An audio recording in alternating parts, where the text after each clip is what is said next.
Salut à tous, c'est MC, on se retrouve pour une nouvelle vidéo. Aujourd'hui, je vais vous présenter la voiture de l'année 2026, à savoir la nouvelle Mercedes CLA. Dans la vidéo, il y aura présentation extérieure, présentation intérieure, la qualité, les finitions, l'habitabilité, tout ça, tout dessus. Et en plus, combo, il y aura aussi la version thermique. Parce qu'en faisant ça, je vais surtout présenter la version électrique, mais je vais aussi parler de la version thermique. Il y aura les moteurs, il y aura tout dessus. N'hésitez pas à vous abonner, pouce bleu, cloche de notif. Et c'est parti pour la vidéo.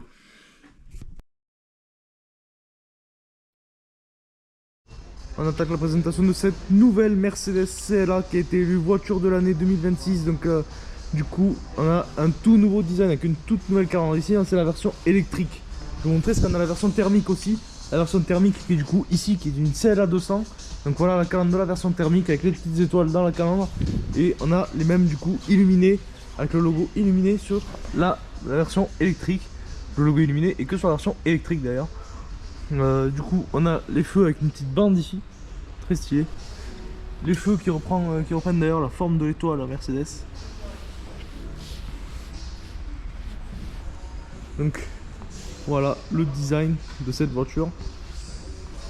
Exceptionnel, donc c'est la toute nouvelle CLA. Tout nouveau design, donc on a cette nouvelle forme ici. Donc ils font toujours Mercedes mais qui font moderne. Du coup pour les dimensions, je vais vous dire les dimensions de la voiture. On est à 4,72 m de long sur du coup 2,02 m de large sur 1,45 m de haut avec un empattement de 2,79 m. La taille forcément est valable autant pour la thermique, l'électrique que la thermique. Pour les jantes de la version électrique, du coup on a ces jantes là, du coup qui sont un peu pleines ici, parce que l'aéro c'est très important sur une voiture électrique. Et donc forcément ces jantes ici sont un peu pleines, alors que si on va sur la version thermique, les deux sont équipés du pack AMG Line. Quand les jantes des versions thermiques, il y a un petit peu une petite partie pleine aussi, mais un peu moins pleine que sur la version électrique. On a le petit logo AMG ici, parce que les deux ont le pack AMG Line. Du coup, celle-ci c'est la 250 plus. La thermique c'est une CLA 200, je viens de le dire, mais celle-ci c'est une CLA électrique, donc c'est la 250 plus pour cette version électrique. En plus, je suis en train de vous présenter ça avec ces beaux petits bébés à côté.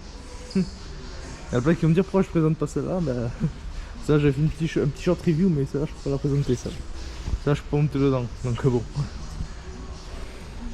Sinon, pour la CLA, donc cette toute nouvelle CLA, on a un bandeau à l'arrière ici qu'on retrouve sur maintenant beaucoup de voitures maintenant. Donc, Mercedes CMI aussi. Pareil, on a l'étoile qui est dans le feu. Enfin, une forme un peu étoile comme à la face avant. Là, on le voit bien. Voilà. La plaque est positionnée en bas. Donc qu'est-ce que le coffre s'ouvre normalement comme ça. Donc la malle, ici c'est une malle qui s'ouvre mais qui est électrique. Donc voilà le coffre de cette nouvelle Mercedes CLA.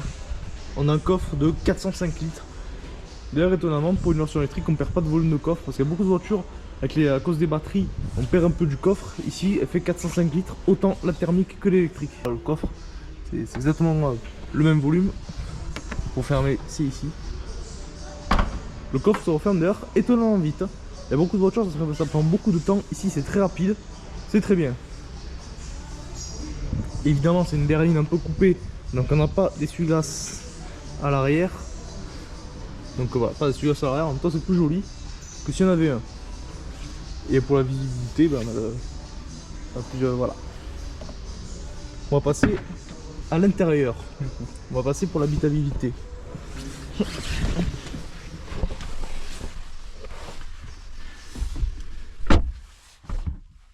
Donc voilà, la petite vitre qui remonte, parce que la vitre c'est un petit peu comme beaucoup de berlines. Sinon au niveau de l'habitabilité, de quoi il en retourne? Eh bien l'habitabilité est vraiment bonne. Alors c'est vrai que je touche un petit peu ici, parce que le toit est un petit peu fuyant sur l'arrière de la voiture. Parce que cette voiture est un peu en forme de goutte d'eau, elle a plus été prévue pour être électrique que vraiment thermique. Donc forcément, je touche un petit peu ici. Néanmoins, je suis quand même plutôt bien installé. Je vous rappelle que je suis installé bien droit. Hein. Donc voilà. Alors on est sur une voiture électrique, on a le plancher qui est un petit peu relevé. Voilà, le plancher un petit peu relevé. Du coup, parce que dessous, juste sous mes pieds, il y a les batteries. Donc voilà. Sinon pour la contre-porte. la contreporte, donc on retrouve du plastique un petit peu moussé ici, bon, une petite trace ici, mais ça c'est de la salissure, c'est rien. On a de l'Alcantara sur notre version, avec la sono Burmeister à l'arrière, la petite poignée ici, donc voilà, c'est quand même bien fini.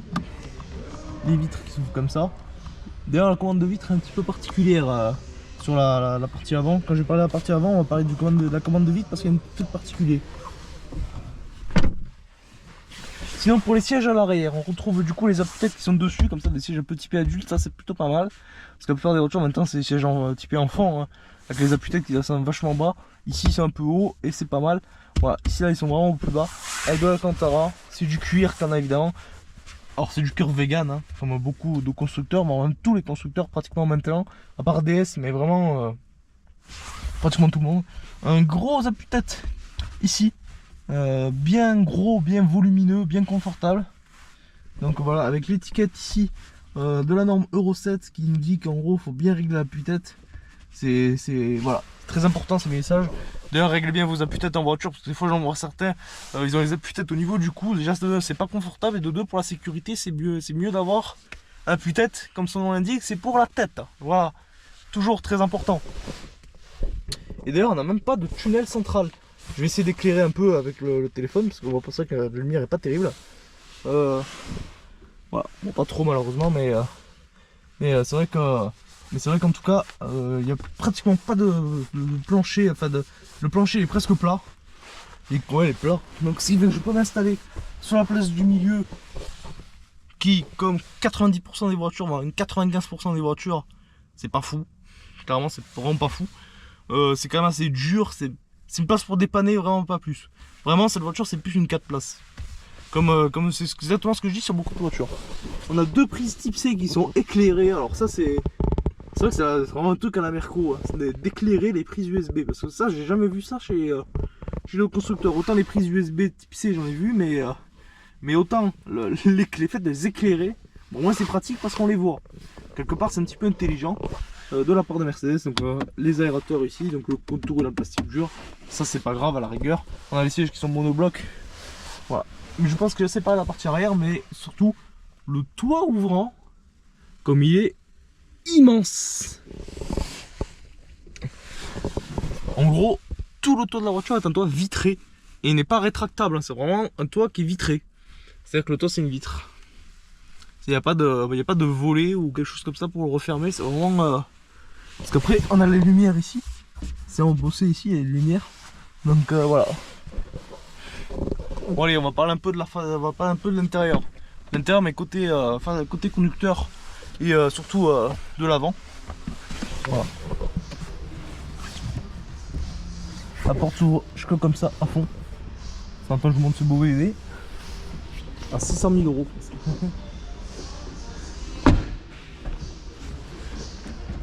Petit détail, Mercedes-Benz ici.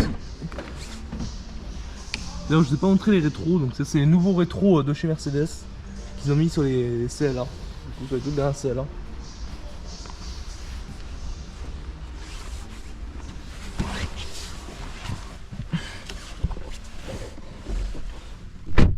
À l'intérieur de la nouvelle CLA, donc là je vous montre vraiment le volant. Voilà, le volant avec le cockpit, en plus les compteurs sont allumés, donc c'est quand même plutôt pas mal. Voilà. Bon déjà, contre-porte, c'est un peu comme à l'arrière, donc c'est-à-dire qu'on a du plastique moussé surpiqué, c'est pas vraiment du cuir, on fait croire que c'est du cuir, mais c'est du plastique surpiqué moussé. Bon, c'est quand même plutôt quali, hein, faut le dire. Voilà. On a la fermeture centralisée qui est ici. Donc voilà, là, fermé, là j'ai rouvert. Les sièges sont réglés électriques. D'ailleurs, ils marchent. Sur la voiture électrique, c'est plutôt rare.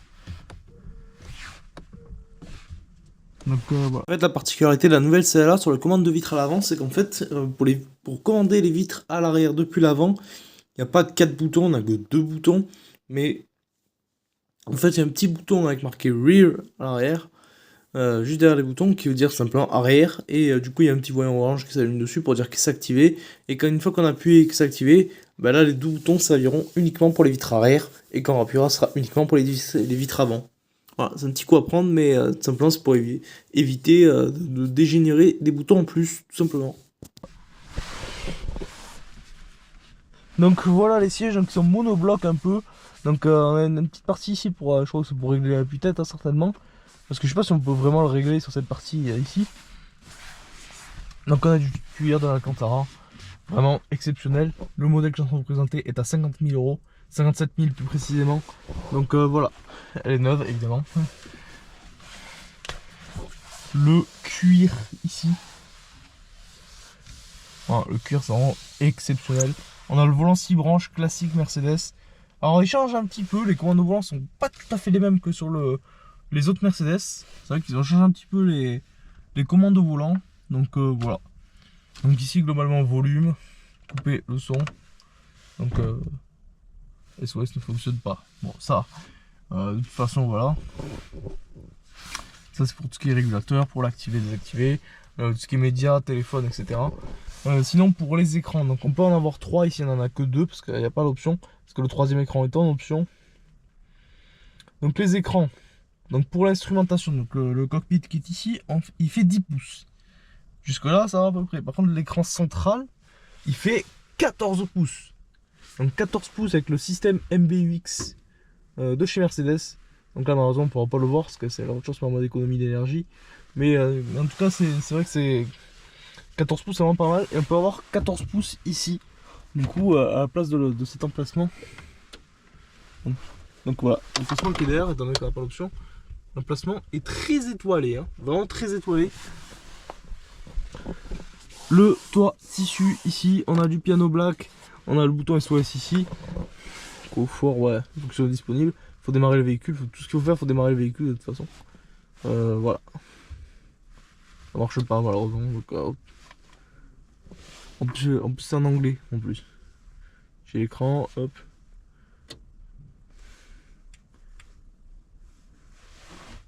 Oh purée, si il marche l'écran, j'ai réussi à mettre le GPS. Donc voilà. Donc je suis chez Mercedes à Vitrolles. Hein. Donc voilà. Le GPS franchement il est pas mal. Le GPS Merco. Répétez s'il vous plaît. Oh. Donc le GPS est vraiment pas mal. Du coup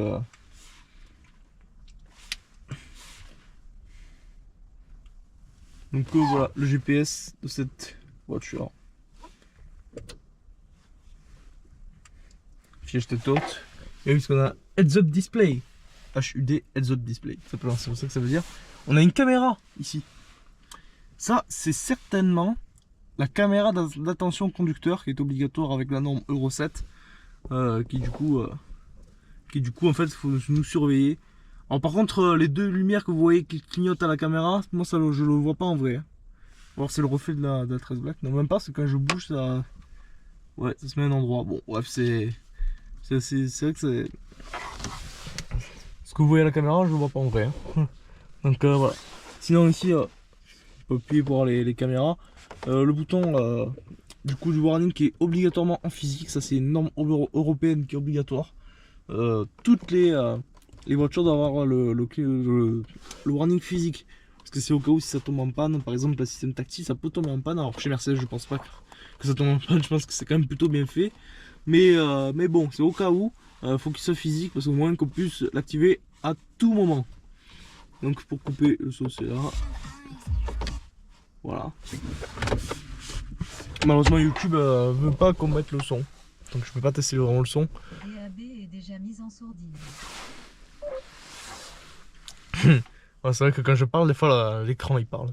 Enfin l'écran la voiture me parle. Bon, sinon au niveau du confort, je suis quand même franchement bien. On est dans une Mercedes, on n'est pas dans une classe S non plus, j'abuse pas, mais c'est vrai qu'on est quand même plutôt bien installé. Je pourrais faire de la route sans aucun problème. Franchement je suis plutôt pas mal. Sinon pour la partie centrale, on a une espèce d'effet un peu alu, mais qui est vraiment très sympa. On a deux portes gobelets ici. Je fais du top, c'est ça. Hop, un petit boîte à gants central. Ça se retire. Je vais pas trop tirer dessus parce que j'ai pas envie de casser un truc. Non, ça n'a pas l'air. La commande de vitesse qui est ici, comme sur beaucoup de Merco, hein, si vous connaissez les Mercedes maintenant, avec beaucoup de systèmes, c'est comme ça. Donc voilà. Et les clientèles et les essuie-glaces qui sont rassemblés tout simplement sur ce même commodo ici. On n'en a pas d'autres. Bon, c'est vide. Autant d'un côté que de l'autre. Le frein de parking il est ici, donc il est côté conducteur. Et hop, après tout ce qui est les feux, etc. Pour les aérateurs, on en a que deux. Du coup, on en a 4. On en a 2 ici et 2 ici. Vraiment, ceux-là, je trouve qu'ils sont vraiment magnifiques. Ils font vraiment stylé, je trouve. pour une voiture comme ça, du coup. Le rétroviseur qui est borderless, heureusement vu le prix de la voiture. Ah, mais je crois qu'en plus le troisième écran, l'autre est là. Donc je vais aller voir sur l'autre s'il y a possibilité d'avoir le troisième écran passager, parce qu'il y a un écran passager. Parce que je crois qu'elle a l'air de l'avoir, la version thermique. Donc je vais aller voir la version thermique. Allez, on va aller du côté de la version thermique. Et du coup, on se retrouve dans la version thermique. Donc on se retrouve dans la version thermique. Donc la version thermique qui cette fois-ci dispose de l'écran passager. Donc au moins je vais pouvoir un peu vous montrer un peu l'écran. Donc on a 14 pouces ici aussi, exactement comme l'écran central. Bon, je pense pas que malheureusement il va s'allumer, mais en tout cas c'était pour montrer un peu comment ça rend avec l'écran passager. Donc l'écran passager qui est vraiment stylé. Donc si le passager veut se mater un film ou quoi que ce soit, ce sera possible. Évidemment, il ne faut pas que le conducteur regarde l'écran passager. Voilà. Mais en tout cas c'est très stylé. Donc globalement à l'intérieur ça reste le même. On a un petit effet un peu relief, pas relief mais un peu effet carbone gris, contrairement à la version électrique. Voilà. On a toujours la petite caméra ici avec les deux petites lumières que vous voyez à la caméra mais qu'on voit pas en vrai. Donc le tapis AMG Line, parce que l'autre aussi elle en AMG Line, donc je vous ai présenté celle-ci. Mais c'est vrai que j'ai pas trop parlé de la version thermique, donc on va parler un petit peu des moteurs maintenant. Parce que du coup cette voiture c'est un peu particulier. On a un moteur électrique qui peut aller jusqu'à 790 km. Pour la version électrique, ce qui est vraiment pas mal en cycle WLTP évidemment. Du coup on a trois finitions qui sont Business Line, Progressive Line et AMG Line. Les deux versions sont des AMG Line, donc voilà. Donc sur les thermiques, on a la version du coup la 180, la 200 et la 220, donc on a trois moteurs, 190 chevaux pour la plus grosse, 136 pour la plus petite. Les CLA sont équipés en moteur Geely. Par contre les moteurs thermiques ce ne sont pas des moteurs Mercedes, ce sont des moteurs d'origine Geely, donc des moteurs chinois. Dites-moi ce que vous en pensez, si vous trouvez que c'est un scandale ou pas. Moi après Geely je sais qu'ils font des bons moteurs, donc normalement ça devrait aller, en tout cas dans la fiabilité. Et du coup à noter que la version thermique coûte 200-300 € plus cher. On a 48 350 € hors option pour la CLA thermique contre 48 050 € pour la version électrique. Donc on a la 200, la 250 plus comme je vous ai présenté, et la 350 plus avec les 4 motrices, en sachant que la 250 plus, celle que je vous ai présentée, c'est celle-là, c'est cette version-là qui peut faire les 790 km WLTP. La 350 fera un peu moins parce qu'elle a les 4 motrices, etc. Donc bref, c'est un petit peu plus compliqué. En tout cas, voilà, je vous ai présenté un petit peu les moteurs, etc. Et selon moi, est-ce que c'est une bonne voiture ? Oui, je recommande. Évidemment, c'est une Mercedes, donc ça reste une Mercedes. C'est bien fini, c'est plutôt qualitatif. C'est vrai que ça a un petit peu baissé récemment la qualité sur les dernières Mercedes, mais la CLA, c'est en train de repartir un petit peu à la hausse niveau qualité, donc ça, c'est vraiment pas mal. Parce que ça a un petit peu baissé à cause des problèmes d'argent, etc. Parce que c'est vrai que les constructeurs, c'est un peu compliqué en ce moment. En tout cas, cette CLA est vraiment recommandable. C'est la voiture de l'année 2026, élue voiture de l'année 2026 par beaucoup de journalistes européens. Bon bref, je vais vous laisser là-dessus. On se retrouve pour une prochaine vidéo. N'hésitez pas à vous abonner, pouce bleu, cloche notif. On se dit au revoir.